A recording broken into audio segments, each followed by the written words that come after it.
నిజ స్నేహితుడా నా యేసయ్యా, నా నిజ స్నేహితుడా నా యేసయ్యా, విడువక యేసయ్య దగ్గరికి. యేసు ఒక్కడే మన వ్యసనం నుంచి విడిపించడానికి శక్తి కలిగిన దేవుడు. నువ్వు దేంట్లో ఉన్నా, ఒకవేళ కోరి పొందాలా, ఒకవేళ చూడమా, ఒకవేళ తాగుడా, ఎటువంటి భయంకరమైన పరిస్థితుల్లో ఉన్నప్పటికీ కూడా యేసు ప్రభు వారు ఒక్కరు మాత్రమే నిన్ను రక్షించగలడు. ఎందుకో తెలుసా? యేసు క్రీస్తు అందరికీ ప్రభు. కుల మత వర్గ భేదము లేకోకుండా, వర్ణ భేదము లేకుండా, ఇలాంటివేమీ లేకోకుండా అందరికీ ప్రభు అయి ఉన్నాడు. ఆలోచించి వేదనలో నిలిచి ప్రాణమే ఇచ్చిన ప్రాణ స్నేహితుడా, విడువక ప్రేమించి వేదనలో నిలిచి ప్రాణమే ఇచ్చిన ప్రాణ స్నేహితుడా, అంతింపు ప్రకటించు నిజమైన నీ ప్రేమను.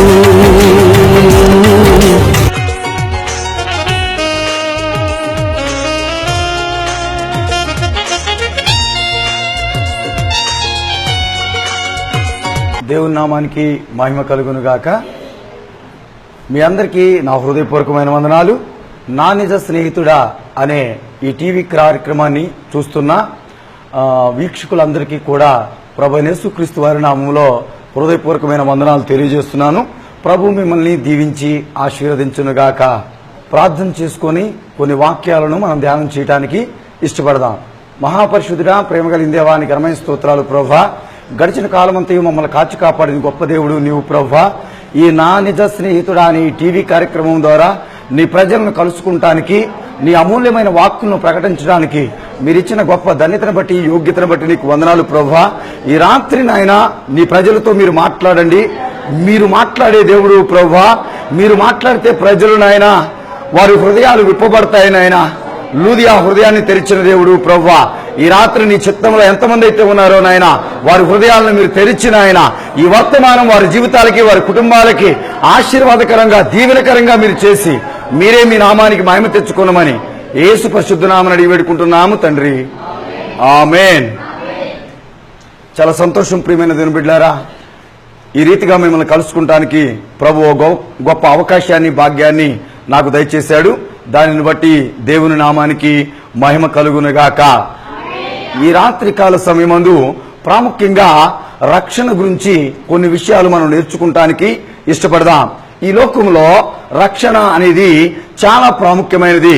ఈ లోకంలో మనం చూసినట్లయితే ఎవరెవరినో మనం ఆశ్రయిస్తూ ఉంటాం. ఎవరైనా మనం రక్షిస్తే బాగుండు అని ఆలోచన చేస్తూ ఉంటాం. కానీ నిజంగా రక్షించే వాళ్ళు ఎంతమంది ఉన్నారో ఒకసారి మనం ఆలోచన చేసుకోవాల్సిందే. అయితే మన యొక్క దైనందిన జీవితంలో, మన యొక్క ఆధ్యాత్మిక జీవితంలో యేసు ప్రభువు వారు తప్ప మరెవరూ కూడా ఈ లోకంలో రక్షించేవారు లేరు అని నా జీవితంలో దేవుడు చేసిన కార్యాన్ని బట్టి ఈ రాత్రి కాల సమయంలో కొన్ని మాటలు మీ ఎదుట ఉంచాలని నేను ఆశపడుతున్నాను. చాలా మంది మేము రక్షిస్తాం, మిమ్మల్ని కాపాడుతాం, మిమ్మల్ని బ్రతికిస్తాం, మీకోసం అది చేస్తాం, ఇది చేస్తామని చెప్తారు. కానీ రక్షించే వాళ్ళు అంతగా లేకపోవచ్చాము. కానీ నేను ప్రకటిస్తున్న దేవుని యొక్క పేరులో ఒక పేరు రక్షకుడు. ఆ రక్షకుడు ఈ లోకంలో ఉన్న ప్రజలను ఎలా రక్షించగలడు, ఎలా కాపాడగలడు, ఎలా బ్రతికించగలడు అన్న విషయాన్ని, కొన్ని విషయాలు మనము తెలుసుకుందాం. ఈ లోకంలో ఎవరి వైపు చూసినా కానీ రక్షణ అనేది మన జీవితంలో దొరికే అవకాశం లేదు. కానీ ఒక ఆయన ఉన్నాడు, ఆయనే రక్షకుడు. ఈ లోకంలో ఉన్న ప్రతి ఒక్కరిని కూడా రక్షించడానికి సమర్థుడు, శక్తి కలిగిన దేవుడు యేసు ప్రభువు వారి ప్రియమైన దేవుని బిడ్డలారా. మనం గనక గమనించినట్లయితే పోలీస్ స్టేషన్ల మీద రక్షక భట నిలయము అని రాసి ఉంటుంది. కానీ ఆ రక్షక భట నిలయం, పోలీస్ స్టేషన్కి వెళ్ళిన ప్రతి ఒక్కరూ కూడా నిజంగా కాపాడబడుతున్నారా, నిజంగా రక్షించబడుతున్నారా అని ఆలోచన చేస్తే కొంతమందికి న్యాయం జరిగితే కొంతమందికి అన్యాయం జరిగే అవకాశం అక్కడ ఉంది. కానీ యేసు ప్రభువు వారి దగ్గరికి వస్తే, యేసు ప్రభువు వారి వైపు చూస్తే ఆయన అందరినీ రక్షించే దేవుడు. ఆయన ఎంత మాత్రము కూడా ఏ వ్యక్తిని కూడా త్రోసివేసే దేవుడు కానే కాదు. వాక్యంలో మనం పరిశీలన చేసినట్లయితే యెషయా గ్రంథము 40వ అధ్యాయము 22వ వచనాన్ని మనం ధ్యానం చేద్దాం. భూదిగంతముల నివాసులారా నా వైపు చూచి రక్షణ పొందుడి. గమనించండి ప్రియమైన దేవుని బిడ్డలారా, యేసు ప్రభువు వారి యొక్క ఆ ఉద్దేశం ఏంటి అంటే, ఎవరైతే దేవుని వైపు చూస్తారో ఆయన వారిని రక్షించడానికి సిద్ధంగా ఉన్నాడు. మన యొక్క జీవితాల్లో మనం గమనించినట్లయితే మనం ప్రజల వైపు చూస్తున్నాం, అధికారుల వైపు చూస్తున్నాం, బంధువుల వైపు చూస్తున్నాం, స్నేహితుల వైపు చూస్తున్నాం. కానీ ఆయన అంటున్న మాట ఏంటంటే, భూదిగంతముల నివాసులారా నా వైపు చూచి రక్షణ పొందండి. ఈ అంత్య దినాల్లో మనం గమనించినట్లయితే రక్షణ అనేది చాలా ప్రాముఖ్యమైనది. ఏ వ్యక్తి యొక్క జీవితంలో అయితే రక్షణ అనేది ఉండదో, రక్షించబడడో, యేసు రక్తంలో కడగబడడో, వాళ్ళు నిత్య నరకాగ్నిలో కాలతారు అని దేవుని యొక్క వాక్యం సెలవిస్తుంది. ఆ నిత్య నరకాగ్ని నుంచి మనందరినీ విడిపించడానికి యేసు ప్రభువు ఈ లోకానికి వచ్చి మానవ అవతారంగా ఈ లోకానికి వచ్చి రక్తాన్ని చిందించి మనందరి పాపముల నిమిత్తం ప్రాణం పెట్టిన దేవుడు గనక ఆయన రక్తం వలనే మనం రక్షించబడగలము అన్న ఉద్దేశాన్ని ఈ రాత్రి మీకు తెలియచేయాలని ఆశపడుతున్నాను ప్రియమైన దేవుని బిడ్డలారా. ఈ రక్షణ అంటే ఏంటి, రక్షణ ఎలా వస్తుంది, రక్షించబడాలి అంటే మనకి ఏ లక్షణాలు ఉండాలి అన్న విషయాలను కొన్నిటిని మనము తెలుసుకుంటానికి ఇష్టపడదాం ప్రియమైన దేవుని బిడ్డలారా. మీ అందరికీ పాత నిబంధన కాలంలో మనం గమనించినట్లయితే నోవాహు మీ అందరికీ కూడా సుపరిచితుడే, అందరికీ తెలిసిన వ్యక్తే. ఎన్నో మార్లు ఈ వాక్యాన్ని మనం విన్నాం, ఎన్నో మార్లు మనం ధ్యానం చేశాం, ఎన్నో మార్లు చదివి ఉండొచ్చు. కానీ వాటిలో నుంచి కొన్ని మాటలు ఈ రాత్రి మీకు తెలియచేయాలని నాకు ప్రభు ఇచ్చిన ప్రేరేపణ బట్టి మాట్లాడుతున్నాను ప్రియమైన దేవుని బిడ్డలారా. ఒక వ్యక్తి యొక్క జీవితంలో రక్షణ కలగాలి అంటే కొన్ని లక్షణాలు తప్పనిసరిగా ఉండాలి. అయితే ఆ లక్షణాలు ఏంటి అన్న విషయాన్ని ఈ రాత్రి మనం పరిశీలన చేద్దాం. చూడండి, ఆదికాండము 6వ అధ్యాయము 8-9 వచనాలు మనం చూసినట్లయితే ఈ వ్యక్తి రక్షించబడాలి అంటే అయితే నోవాహు యెహోవా దృష్టి యందు కృప పొందినవాడాయను. నోవాహు నీతిపరుడును తన తరములో నిందారహితుడనై ఉండెను. గమనించండి ప్రియమైన దేవుని బిడ్డలారా, ఆ కాలంలో మనం పరిశీలించినట్లయితే సృష్టికర్త అయిన దేవుడు ఈ లోకంలో అవ్వను ఆదామును తయారు చేసి వాళ్ళతో స్నేహం చేసి వాళ్ళు ఆయన్ని స్తుతిస్తే ఆనందించాలి అనుకున్నాడు. కానీ వారి అవిధేయతను బట్టి ఈ లోకానికి పాప శాపం అనేది వచ్చేసింది.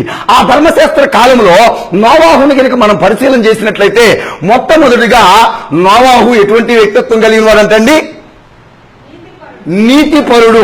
గమనించండి ప్రియమైన దేవుని బిడ్డలారా, ఆ కాలంలో ఆ ఉన్న పరిస్థితుల్లో ఏ వ్యక్తి కూడా నీతి, యథార్థత, పరిశుద్ధత లేని వారిగా, దేవునికి వ్యతిరేకంగా, దేవుణ్ణి స్తుతించకుండా, ఆరాధించకుండా ఇష్టానుసారంగా జీవిస్తూ ఉన్న సమయంలో దేవుడైన యెహోవా ఎంతగానో సంతాపం నొందాడు, ఎంతగానో దుఃఖించాడు, ఎంతగానో రోదన చెందాడు, ఎంతగానో బాధపడ్డాడు. అయ్యో, నా స్వహస్తాలతో నిర్మించిన ఈ ప్రజలు ఇటువంటి భయంకరమైన పరిస్థితిలో ఉన్నాడని వీళ్ళందరినీ నిర్మూలన చేయాలనే ఉద్దేశం సృష్టికర్త అయిన దేవునికి కలిగింది ప్రియమైన దేవుని బిడ్డలారా.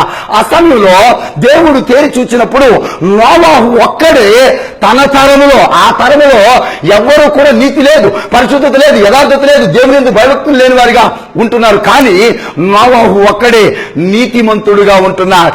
మాటలో, ప్రవర్తనలో, చూపులో, ప్రతి విషయంలో కూడా ఆయన నీతిమంతుడుగా ఉన్నాడు. గమనించండి ప్రియమైన దేవుని బిడ్డలారా, ఒక వ్యక్తి యొక్క జీవితం రక్షణ పొందాలి అంటే నీతి అనేది తప్పనిసరిగా ఉండాలి. నీ జీవితంలో నువ్వు దేవుని సన్నిధికి వచ్చినంత మాత్రాన నీతిమంతుడు కాదు, ప్రార్థన చేసినంత మాత్రాన నీతిమంతుడు కాదు, నువ్వేదో దేవునికి కానుకలు ఇచ్చినంత మాత్రాన నీతిమంతుడు కాదు. కానీ నీ నీతి అనేది ఏదైనా ఉంది అంటే అది క్రీస్తును నువ్వు కలిగి ఉంటావు, క్రీస్తు మనస్సును నువ్వు కలిగి ఉంటావు, క్రీస్తులాగా నువ్వు జీవిస్తేనే నీతిమంతుడు అయి ఉంటావనే విషయాన్ని జ్ఞాపకం చేసుకోండి ప్రియమైన దేవుని బిడ్డలారా.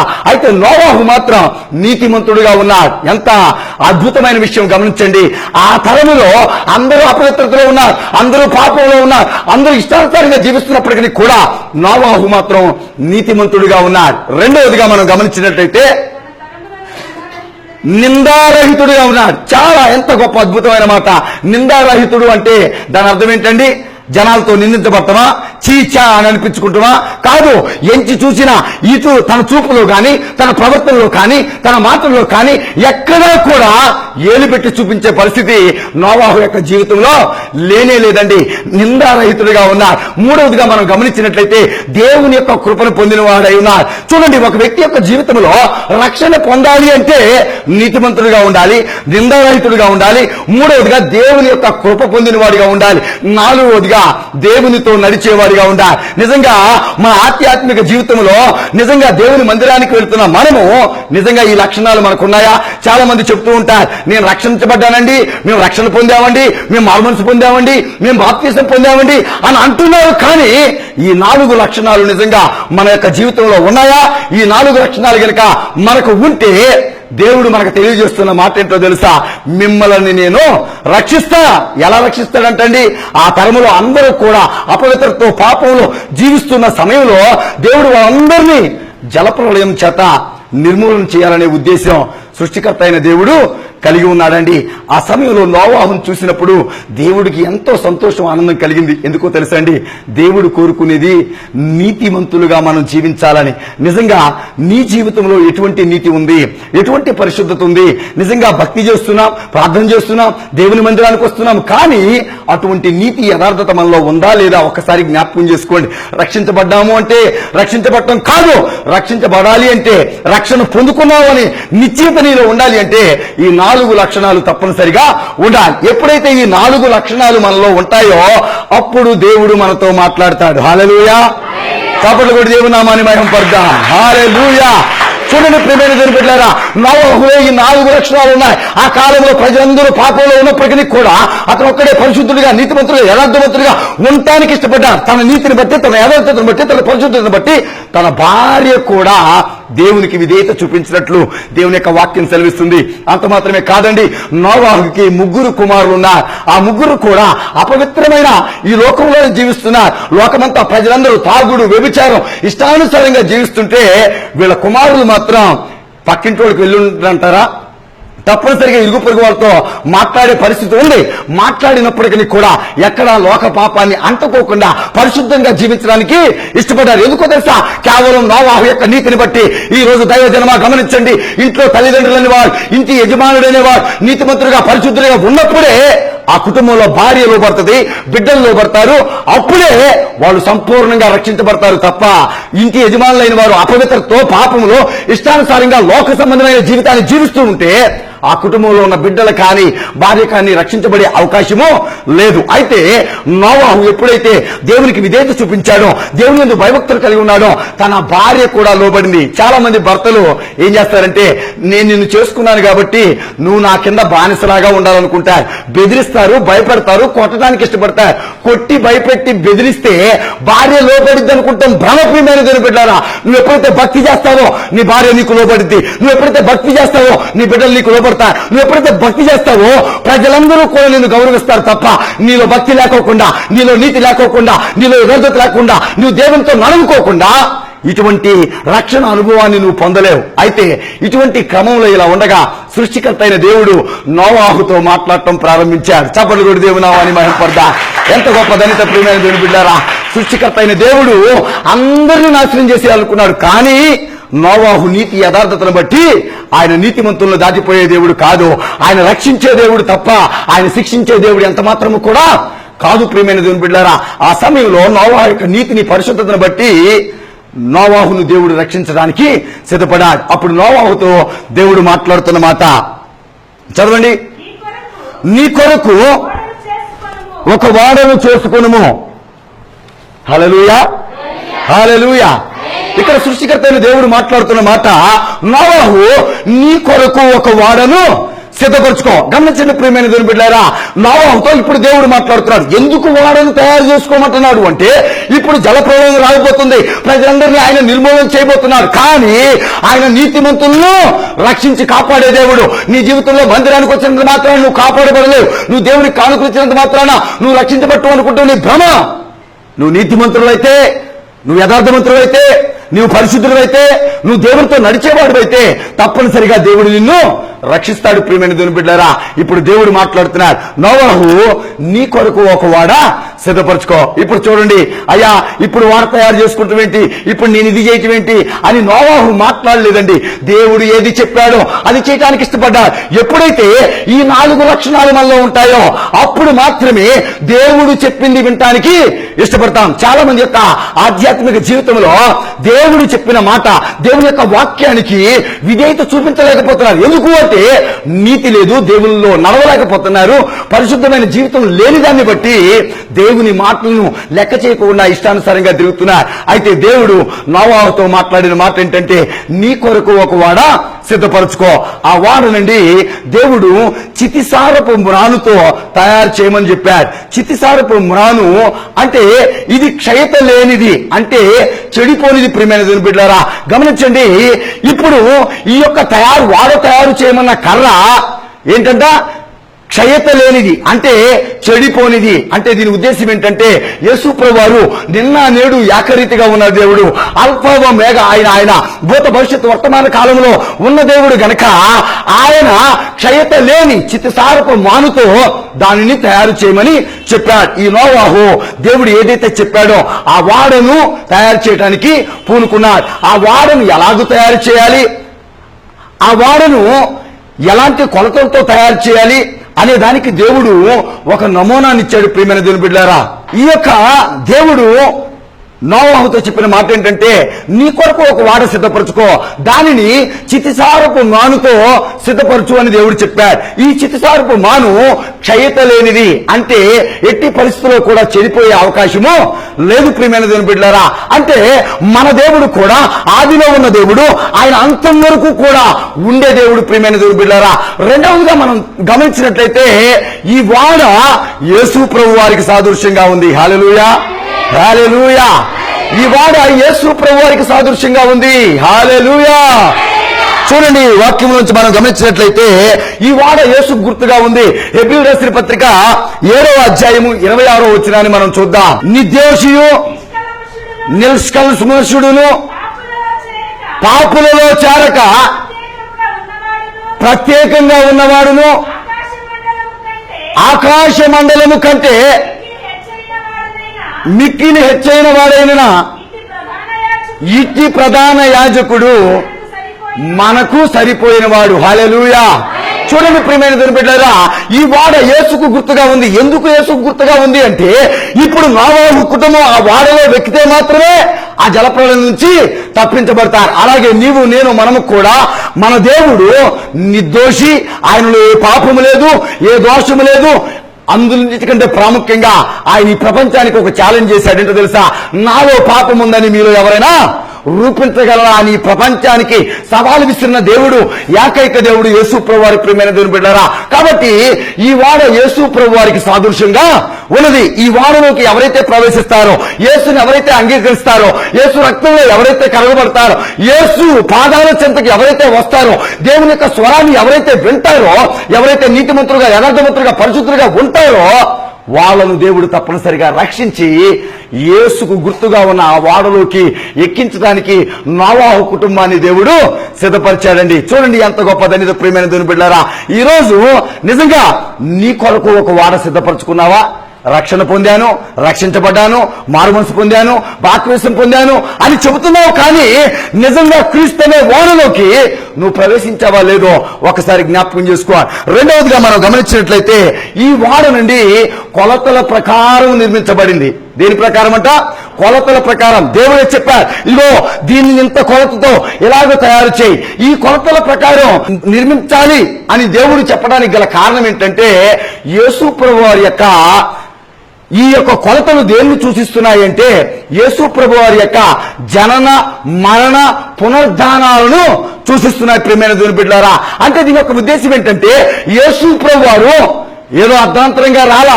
కొన్ని వందల వేల సంవత్సరాల క్రితమే ఎంతో మంది ప్రవక్తలు ప్రవచించారు. ఆ ప్రవచించిన ప్రకారమే యేసు ప్రభు వారు కన్యక గర్భమందు ఈ లోకానికి వచ్చారు. ఆయన 33.5 సంవత్సరాల పరిచర్యను కొనసాగించి నలులైన మనల్ని, అపవిత్రులైన మనల్ని, పాపముతో మగ్గిపోతున్న మన జీవితాల నుంచి మనం రక్షించడానికి యేసు ప్రభు వారు ఈ లోకానికి వస్తారు. వచ్చి ఆయన చనిపోయి మరలా 3వ దినాన్ని లెగుస్తారని కొన్ని వందల వేల సంవత్సరాల క్రితమే అనేక మంది ప్రవక్తలు ప్రవచించారు. హల్లెలూయా, హల్లెలూయా, హల్లెలూయా. చూడండి, ఈ వాక్యంలో మనం గమనించినట్లయితే లూకాసు వార్త 19వ అధ్యాయము 10వ వచనాన్ని మనం చూస్తే, నశించిన దానిని వెతక రక్షించడానికి మనుష్య కుమారుడు ఈ లోకానికి వచ్చాడు. ఎంత అద్భుతమైన మాట. ఎవరు నశించిపోతున్నారు అంటే, ఈ రోజుల్లో మనం చూసినట్లయితే చాలా మంది యొక్క దైనందిన జీవితంలో పాపంలో, అపవిత్రతలో, వ్యసనాలతో ఎంతో మంది నశించిపోతున్నారు. అయితే సృష్టికర్త అయిన దేవుడు ఈ లోకానికి రావడానికి గల కారణం ఏంటో తెలుసండి? నశించిపోతున్న మనల్ని వెతికి రక్షించడానికి వచ్చాడు. ఈ వెతికి రక్షించడానికి వచ్చిన దేవునికి సాదృశ్యముగా ఆ కొలతలు అనేవి ఉన్నాయి. ప్రియమైన దేవుని బిడ్డారా, మూడవదిగా మనం గమనిస్తే ఈ యొక్క వాడకి ఒకే ఒక కిటికీ ఉంది. మనం గమనించేట్లయితే మన ఇళ్ళకి కిటికీలు ఎలా ఉంటాయండి? కుడి పక్కనో, ఎడం పక్కనో, వెనక పక్కనో, ఎదర పక్కనో మనం కిటికీలు పెట్టుకుంటాం. కానీ ఈ వాడకి దేవుడు చెప్పిన మాట ఏంటో తెలుసా? ఈ యొక్క వాడకి ఒకే ఒక కిటికీ ఉండాలి. ఆ కిటికీ పైనే ఉండాలి. చప్పట్లు కొడి దేవునామాన్ని మహిమపడదాం. ఈ యొక్క కిటికీ పైనే ఉండడానికి గల కారణం ఏంటో తెలుసా అండి? సృష్టికర్త అయిన దేవుడు ఆయన రాజ్యాన్ని, పరలోక రాజ్యాన్ని పైన మాత్రమే ఉంచాడు. ఈ పక్కనో ఆ పక్కనో ఏ పక్కనో ఉంచడానికి ఇష్టపడలా. ఆ కిటికీ యొక్క సాదృశ్యం ఏంటంటే, పరలోక రాజ్యం అనేది ఉంది, అది పైనే ఉంది. హల్లెలూయా. అందుకని ప్రభు అంటాడు, ఆకాశము, హల్లెలూయా, భూమి ఆయన యొక్క పాదపీఠం. ప్రియమైన దేవుని బిడ్డారా, ఈ కిటికీ పైన ఉండడానికి గల కారణం ఏంటి అంటే, అది పరలోక రాజ్యాన్ని సూచిస్తుంది. అందుకని యేసు ప్రభువు వారు ఒక మాట చెప్పారు ఏంటంటే, నేనే మార్గాన్ని, సత్యాన్ని, జీవాన్ని. హల్లెలూయా, హల్లెలూయా. యోహాను సువార్త 14వ అధ్యాయము 6వ వచనాన్ని మనం చూసినట్లయితే, యేసు నేనే మార్గమును, నేను సత్యమును, జీవమును, నా ద్వారానే తప్ప ఎవరును తండ్రి యొద్దకు రాలేడు. గమనించండి ప్రియమైన దేవుని బిడ్డలారా, నువ్వు ఈ భూ సంబంధమైన వాటిని చూసినంత కాలము కూడా దేవునితో సహవాసం చేయలేవు, దేవుని రాజ్య వారసుడిగా నువ్వు ఉండలేవు. అందుకనే నేనే మార్గాన్ని, నేనే సత్యాన్ని, నేనే జీవాన్ని.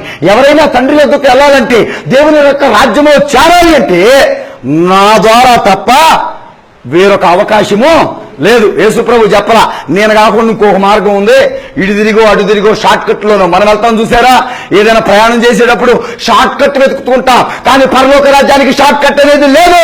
యేసు వైపు చూస్తేనే, ఆ యేసు అనే వాడలో ప్రవేశించినప్పుడే నీ జీవితంలో రక్షణ అనేది సంపూర్ణంగా కలుగుతుంది. ప్రియమైన దేవుని బిడ్డలారా, ఇక 5వదిగా మనం గమనించినట్లయితే, ఈ వాడకి కీలు పూయబడి ఉన్నది. హల్లెలూయా. ఈ వాడకి ఏం పూయబడి ఉందండి? కీలు పూయబడి ఉంది. గమనించండి, ఈ కీలు ఎందుకు వాడతారు? మా చిన్నతనంలో అయితే ఈ బకెట్లు ఎప్పుడైతే ఆ సిల్లు పడతాయో, అవి కారుతూ ఉన్నప్పుడు ఆ మాటలు వేపించేవారు.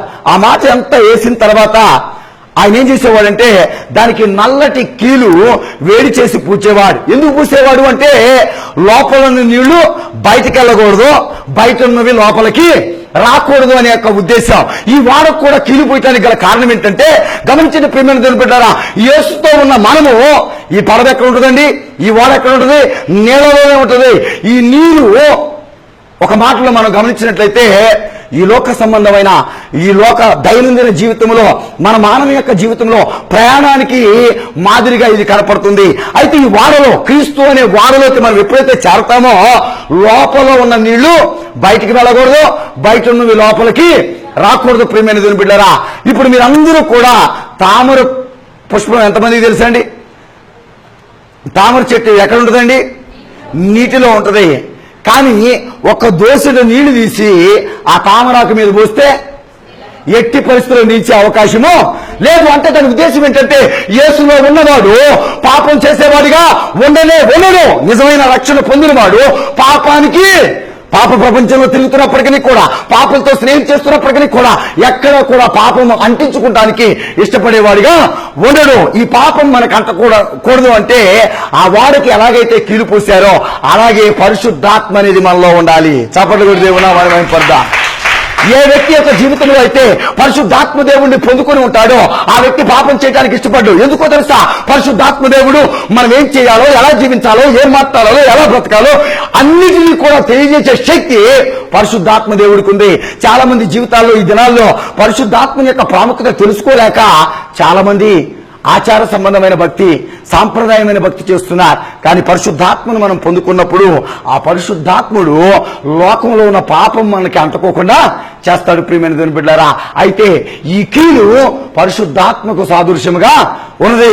ఆత్మీయ జీవితంలో గమనించండి, పరిశుద్ధాత్మ నీలో ఉంటే పరిశుద్ధాత్మ దేవుడు చెబుతాడు, నువ్వు అక్కడికి వెళ్ళకూడదు, ఇలా మాట్లాడకూడదు, నువ్వు ఆలోచించేది తప్పు, నువ్వు చేసేది ప్రతిదీ కూడా తప్పు అని పరిశుద్ధాత్మ దేవుడు నిన్ను హెచ్చరిస్తాడు. కాబట్టి ఆ వాడికి ఎలాగైతే కీలు పోయబడి ఉందో మన జీవితంలో కూడా పరిశుద్ధాత్మను పరిపూర్ణంగా పొందుకోవాలి. ప్రియమైన దేవుని బిడ్డలారా, ఇంకా మనం గమనించినట్లయితే ఈ వాడ 3 అంతస్తులతో నిర్మించబడి ఉన్నది. ప్రియమైన దేవుని బిడ్డలారా, ఈ 3 అంతస్తులు తండ్రి, కుమార, పరిశుద్ధాత్మ దేవునికి సాదృశ్యంగా ఉన్నాయి. హల్లెలూయా, హల్లెలూయా.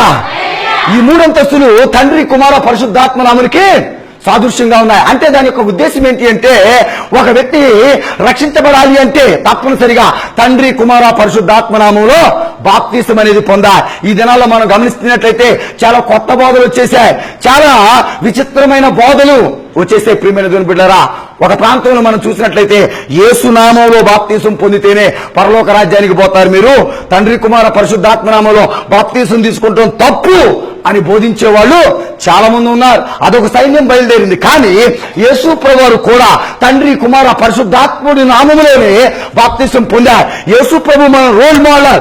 ఆయన ఏది చేస్తే అదే మనం చేయాలి తప్ప ఎవరో చెప్పారని, ఏదో జరిగిందని చేయటం తప్పు. ప్రియమైన దేవుని బిడ్డలారా, అలాగే తండ్రి, కుమార, పరిశుద్ధాత్మ నామంలో నీవు నేను మనం బాప్తిసం పొందితే నోవాహు కుటుంబం ఎలాగైతే రక్షించబడిందో అలాగే మనం రక్షించబడతాం. నిజంగా క్రీస్తు అనే వాడలో నువ్వు ఉన్నావా? ఆ రోజు జలప్రళయం వచ్చింది, ఈ రోజు రాకడ రానై ఉన్నది. ఆ భయంకరమైన ఉగ్రత నుంచి తప్పించబడాలి అంటే తప్పనిసరిగా రక్షణ అనేది చాలా ప్రాముఖ్యమైంది. అందుకనే ప్రభు అన్నాడు, బూదిగంతముల నివాసులారా నా వైపు చూచి రక్షణ పొందండి. ఈ లోకంలో ఎవరూ రక్షించలేరు. ఎందుకో తెలుసా? అన్ని నామాల కంటే పైన ఉన్న నామం, రక్షించగలిగిన నామం, నీ జీవితాన్ని బ్రతికించగలిగింది, నీ పాపం నుంచి, అపవిత్రత నుంచి, ఈ లోక వ్యసనాల నుంచి విడిపించడానికి శక్తి కలిగిన నామం యేసు ప్రభు యొక్క నామమే. ప్రియమైన దేవుని బిడ్డారా, కాబట్టి గమనించండి, నీ జీవితంలో ఆ నీతి ఉందా, ఆ పరిశుద్ధత ఉందా, దేవుని కృపను పొందుకున్నావా, నీవు ఎటువంటి నరకం నడుస్తున్నావో ఒక్కసారి నీకు నువ్వు ప్రశ్న వేసుకో. ఆఖరిగా మనం చూసినట్లయితే కార్యం 10వ అధ్యాయము 34-35 వచనాలు చూద్దాం. దేవుడు పక్షపాతి కాడని నిజముగా గ్రహించి ఉన్నాను, ప్రతి జనములోను ఆయనకు భయపడి నీతిగా నడుచుకుని వారిని ఆయన అంగీకరించును. హల్లెలూయా. చూడండి ప్రియమైన దేవుని బిడ్డలారా, ప్రతి జనములో కూడా నీతిగా, పరిశుద్ధంగా, యథార్థంగా ఎవరైతే జీవిస్తారో వాళ్ళని దేవుడు రక్షిస్తారు. గమనించండి, ఆ కాలంలో అందరినీ కూడా నిర్మూలన చేయాలనుకున్నారు. నోవాహు కుటుంబాన్ని కూడా దేవుడు తీసివేయొచ్చు, కానీ ప్రతి జనములోనూ నీతిమంతులను, పరిశుద్ధులను, యథార్థవంతులను కాపాడే దేవుడు. ఒకసారి ఆలోచించి, ఈ రోజు నీ నీతి ఎంత, నీ పరిశుద్ధత ఎంత, నిజంగా నువ్వు రక్షించబడ్డావా? రక్షణ నిశ్చేత నీలో ఉందా? కానీ నోవాహు తన నీతిని బట్టి, తన పరిశుద్ధతను బట్టి, తన యథార్థతను బట్టి తన కుటుంబాన్ని రక్షించుకోగలిగాడు. ఈ రోజు నీ కుటుంబాన్ని నువ్వు రక్షించుకోగలుగుతున్నావా? ఓ తల్లి, ఓ తండ్రి, ఓ ఇంటి యజమానుడా, ఒకసారి ఆలోచన చేయి. నీ నీతిని బట్టి, నీ పరిశుద్ధతను బట్టి, నీ యథార్థతను బట్టి నీ కుటుంబం రక్షించబడుతుంది తప్ప నువ్వేదేదో చేస్తూ, నువ్వు ఇష్టానుసారంగా జీవిస్తూ నువ్వు నా కుటుంబం రక్షించబడాలి అనుకుంటాం తప్పు. చాలా మంది తండ్రులు బిడ్డలతోనే సిగరెట్లు తెప్పిస్తూ ఉంటారు. కొన్ని రోజుల తర్వాత ఆ కుమారుడు కూడా సిగరెట్లు కాలుస్తుంటే, అరే సిగరెట్లు కాల్చు మాకు అని చెప్తే ఆడేమంటాడో తెలుసా అండి? మొట్టమొదటిగా నువ్వు మారు, నువ్వు చేసేదేంటి అంటారు. కానీ నోవాహు మాత్రం అలాంటి తప్పులు చేయడానికి ఇష్టపట్లా. ఓ తండ్రి, ఓ తల్లి, ఈ రోజు నువ్వు ఎటువంటి స్థితిలో ఉన్నావు? దేవుని మందిరానికి వెళ్తున్నావు, ప్రార్థన చేస్తున్నావు, మారు మనసు పొందావు, బాప్తిసం పొందావు, కానీ నిజంగా ఏ లక్షణాలు నీలో ఉన్నాయో ఒక్కసారి ఆలోచించేయండి ప్రియమైన దేవుని బిడ్డలారా. కానీ నోవాహు మాత్రం నీతిమంతుడిగా, పరిశుద్ధుడిగా, యథార్థవంతుడిగా తన తరములో దేవునికి భయపడేవాడిగా ఉన్నాడు. మరి ఈ తరం, ఈ కాలంలో నువ్వు నిజంగా దేవునికి భయపడేవాడిగా ఉన్నావా? ఒకసారి ఆలోచన చేయి. నీ జీవితంలో నీవు రక్షించబడాలి అంటే క్రీస్తు అనే ఆ వాడలోకి ప్రవేశించాలి. క్రీస్తు లేకోకుండా, యేసు రక్తం లేకోకుండా, యేసయ్య దగ్గర పాపాలు ఒప్పుకోకుండా మన జీవితంలో అభివృద్ధి, ఆశీర్వాదం అనేది ఉండనే ఉండదు. అతిక్రమములు దాచిపెట్టేవాడు వర్ధనను. నువ్వు పాపాన్ని విడిచిపెట్టాలి, పాపాన్ని ఒప్పుకోవాలి. దేవుని యొక్క రక్తంలో కడగబడి యేసయ్యా నన్ను నీతిమంతుడిగా చేయి, నన్ను పరిశుద్ధునిగా చేయి అని ప్రభు చెంతకొచ్చి ప్రభు పాదాల దగ్గర ప్రార్థన చేసి, దేవా నేను పాపినయ్యా, నన్ను క్షమించయ్యా, నన్ను రక్షించు అని అడిగినప్పుడు నోవాహు కుటుంబాన్ని దేవుడు ఎలాగైతే రక్షించాడో ఇది కృపాకాలం. ఈ కాలంలో దేవుడు అందరినీ రక్షించాలని ఆశపడుతున్నాడు గనుకే బూదిగంతముల నివాసులారా నా వైపు చూచి రక్షణ పొందడి అని దేవుని యొక్క వాక్యం సెలవిస్తుంది. దేవుడి ఇటు వాక్యాన్ని దీవించి ఆశీర్వదించునుగాక. దేవుడు మిమ్మల్ని అందరినీ తన మహిమలో నిలవబెట్టునుగాక. ప్రార్థన చేసుకుందాం.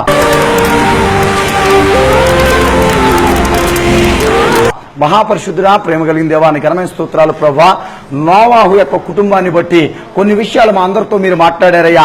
నిజంగా ఇంటి యజమానుడు అనేవాడు నీతిమంతుడుగా, పరిశుద్ధుడుగా, యథార్థవంతుడుగా ఉంటే ఆ కుటుంబం అంతా రక్షించబడుతుంది. ప్రభువా ఈ దినాల్లో మేము చూసినట్లయితే ప్రతి కుటుంబం పగిలిపోయి ఉందయ్యా. ఏ కుటుంబంలో నీతి లేదు, పరిశుద్ధత లేదు, యథార్థం లేదు. ప్రభువా ఈ వర్తమానాన్ని బట్టి, మీరు మాట్లాడిందాన్ని బట్టి ప్రభువా కుటుంబాల్లో నీతిని దయచేయండి నాయన. ఇంటి యజమానుల్లో మార్పుని మీరు దయచేయండి ప్రభువా. కుటుంబాలు చూసినట్లయితే తండ్రులు తాగుడుతో, వ్యభిచారంతో, కోడి పందాలు, జోదాలతో అపవిత్రమైన జీవితాన్ని జీవించి మీరిచ్చే ఉచితమైన రక్షణను పొందలేని వారిగా ఉన్నారు ప్రభువా. ఈ రాత్రికాల సమయం ఉంది నాయన. కుటుంబాలను మీరు దర్శించండి దేవా, కుటుంబాలను మీరు రక్షించండి దేవా. మీరు మాట్లాడుతున్న బూదిగంతముల నివాసులారా నా వైపు చూసి రక్షణ పొందండి అన్నారు ప్రభువా. ఈ రాత్రి నీ వైపు చూసి రక్షణ పొందేవారిగా మమ్మల్ని అందరినీ మీరు చేసి మీ నామానికే మీరు మహిమ తెచ్చుకోనమని ఈ యొక్క నా నిజ స్నేహితుడా టీవీ కార్యక్రమాన్ని చూస్తున్న ప్రతి కుటుంబాన్ని మీరు దీవించి ఆస్వాదించి నీ మహిమ చేత నింపమని యేసు పరిశుద్ధ నామమున అడిగి వేడుకుంటున్నాము తండ్రి, ఆమేన్. ఈ సాక్ష్యము మీకు ఆత్మీయకరంగా ఉన్నట్లయితే మరియు మీ ప్రార్థన అవసరతల కొరకు మీరు సంప్రదించవలసిన మా ఫోన్ నంబర్లు 9640731777 మరి ఒక నంబర్ 9640732777. మా address Nitya Satya Suvartha ministries, pastor M John Victor Paul గారు, వెంకటరామ థియేటర్ సందు, సిపిఎం ఆఫీస్ దగ్గర, తిరువూరు, కృష్ణా జిల్లా.